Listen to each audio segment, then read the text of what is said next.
Can police hide their identity during protest? Jantar Mantar के recent protest में आपने देखा होगा कि काफी पुलिस ऑफिसर्स बिना नेम प्लेट के थे और कुछ ऑफिसर सिविल क्लोथ में भी डिप्लॉयड थे। तो सवाल ये है कि आप पुलिस प्रोटेस्ट के दौरान अपनी आइडेंटिटी छुपा सकती है? बीएनएसएस का सेक्शन 148 कहता है कि ऑथराइज्ड पब्लिक ऑफिशियल्स यानी एग्जीक्यूटिव मजिस्ट्रेट या ऑथराइज्ड पब्लिक ऑफिसर ही क्राउड को डिस्पर्स कर सकता है। इसका मतलब ये है कि ये आइडेंटिफाई होना जरूरी है कि जो ऑफिसर कमांड दे रहे हैं वो एक्चुअली ऑथराइज हैं या नहीं। इस बात को सुप्रीम कोर्ट ने D K Basu versus state of West Bengal में क्लियरली कहा है कि जब भी पुलिस अरेस्ट करे या अपनी पावर एक्सरसाइज करे, उसका विजिबल, क्लियर और एक्यूरेट आइडेंटिफिकेशन नेम और डेजिग्नेशन के साथ होना चाहिए। In fact Delhi police uniform regulation में भी नेम प्लेट को ऑफिशियल यूनिफॉर्म माना गया है।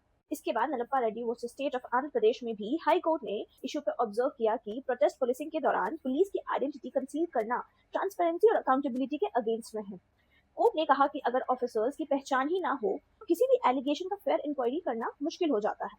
हाँ, हालांकि इसमें एक्सेप्शन भी है, जब ऑफिसर्स कॉन्वर्ट या इंटेलिजेंस ऑपरेशन में इन्वॉल्व हो या किसी स्पेशलाइज्ड डिप्लॉयड में हो, तब उनकी आइडेंटिटी छुपाने की छूट मिल जाती है। लेकिन जब officers standard Delhi police uniform में public law and order duty handle कर रहे हो, जैसे प्रोटेस्ट या क्राउड कंट्रोल, तब ये एक्सेप्शन अप्लाई नहीं होता। अगर लॉ स्टेट को फोर्स यूज करने की पावर देता है तो सिटीजन को ये हक भी देता है कि वो ऑफिसर्स की आइडेंटिफाई कर सकें जो ये पावर एक्सरसाइज कर रहे हैं।